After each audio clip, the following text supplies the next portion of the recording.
So what about the other 1% of the UFO phenomenon? Has there ever been legitimate sightings?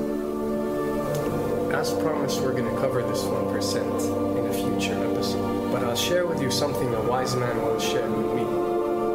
Before we should start focusing on dealing with problems outside our world, we should first focus on solving the problems within our world. And before you can start solving problems within your world, you first have to solve problems within yourself and within your surrounding environment of family and friends. So basically what I'm trying to say is that we have priorities that we need to focus on first and foremost so we can successfully build our lives and our minds. Now, it's no secret that the difference between what the government knows about UFOs and aliens and what is shared or released to the public is extremely enormous. And unfortunately, governments and several organizations on Earth are taking advantage of the UFO phenomenon to achieve worldly agendas. So why do we see particle beams, huge ones, firing at things that are, you were saying 200,000 Gs? Yep. I mean, go over that. Well, because I think it's part of a test for if there are bad guys out there. Or maybe they're doing preparations for factions. We may be looking at more than one faction. Remember, these groups tend to fragment. They fractally fragment so that you have wars within wars within wars. You know. But why would NASA release that footage? Well, remember, you've got all the good guys in NASA, and then you've got a few who are not good guys. The good guys don't know that there's something to keep secret. Remember, the lie's different at every level. They believe the lies they've been told. So when you set up a structure, an institution, which is supposed to be open and above board and is supposed to present live TV of the shuttle missions, they present live TV. Now, the controllers can't say, oh, well, you can broadcast this, but you can't broadcast that. Because the honest guys will then say, sure. Well, why can't we broadcast that? So people always say if this was happening, it would come out, and it is coming out. Well, I mean, I agree with you. When you've got the Catholic Church saying we need to love the aliens, they're our brothers, when you've got every major denomination saying it, when you've got all the movies, and you've got, in the 80s, huge programs at the Olympics with aliens landing, fake aliens, and you've got huge things the size of 3 football fields floating over Dallas and stuff all over the place. Something's going on. And then I read government documents about fake extraterrestrial landings. Any of this. Why? I mean, you believe it's fake. Remember Operation Northwoods? Yes. Okay. Or we can go to the, September 11th. Governments do huge, big things to sway populations at key nodal points in history. They love hoaxes. Yeah, well, it's manufacture history is what it is. We are building, all my UFO friends, I need to shake them because they're so, frankly, they're extremely naive, Alex. They really believe we're building toward disclosure.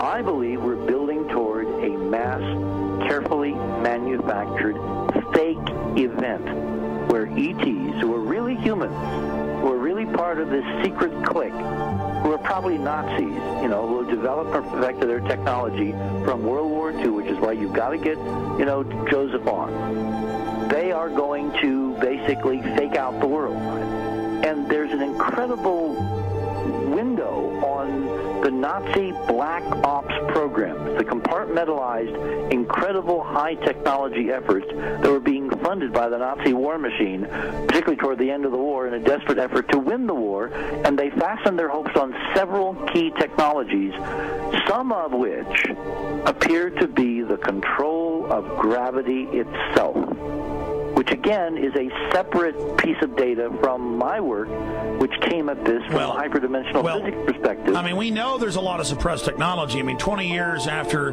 the B-2 bomber was already in service, they declassify it. So we have a lot of cases of that. We know there's a whole shadow government. This is technology in physics, Alex, that would make anything you think you know like a candle flame compared to a hydrogen bomb. This is a physics that literally allows you to rearrange time.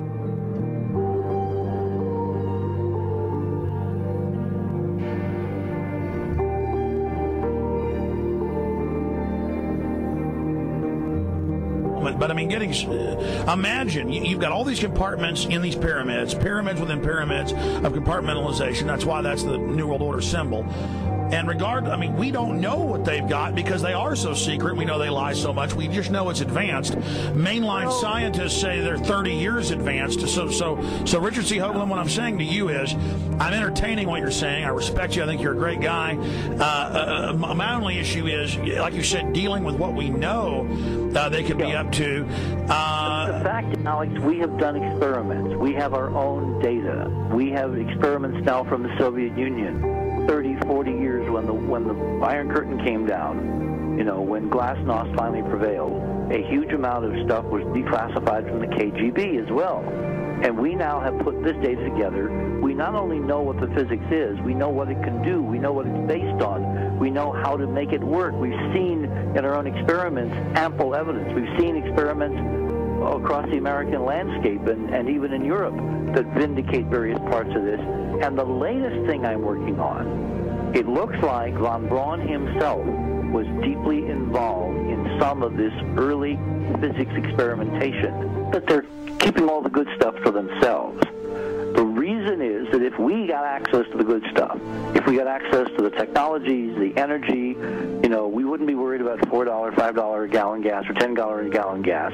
We would live like people are supposed to live, all 6 billion of us who could live lightly on the earth, Alex, with this technology. And live longer.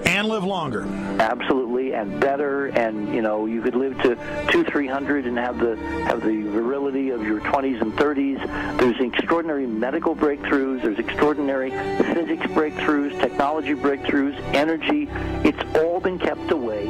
Think about it. We're already on a planet hurtling through space, all these wonders around you, and you've been taught it's bizarre to question, and that's because there's so many kooks in the alternative movement who do talk about ridiculous, Hollywood-style green men, instead of really looking at the shadow government and all these crazy secret societies that are admittedly running NASA and the shadow government. Now, ladies and gentlemen, during this talk that I'm going to give you, I'm going to explain to you the history of this phenomenon, who the secret government really is, and I will name them by name, the beginning group, the study group. I will tell you who they are today. I'm going to tell you what this is all about. I'm going to tell you who's selling drugs to your children, and I'm going to tell you why the United States government is afraid for you to find out what the truth is regarding UFOs.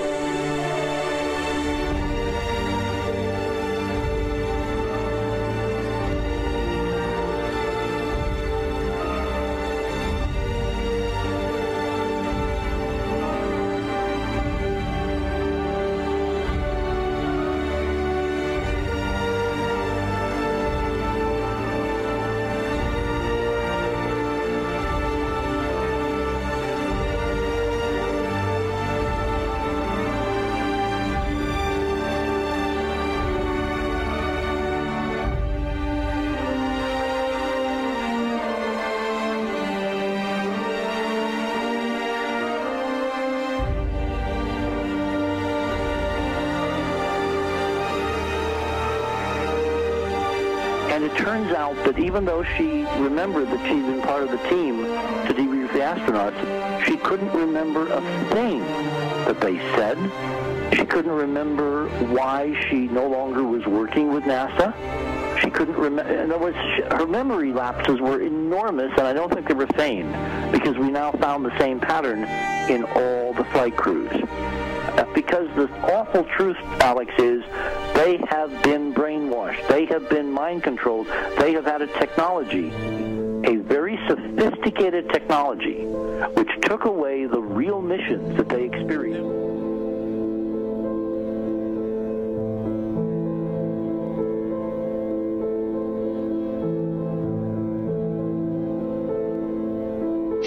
Sorry.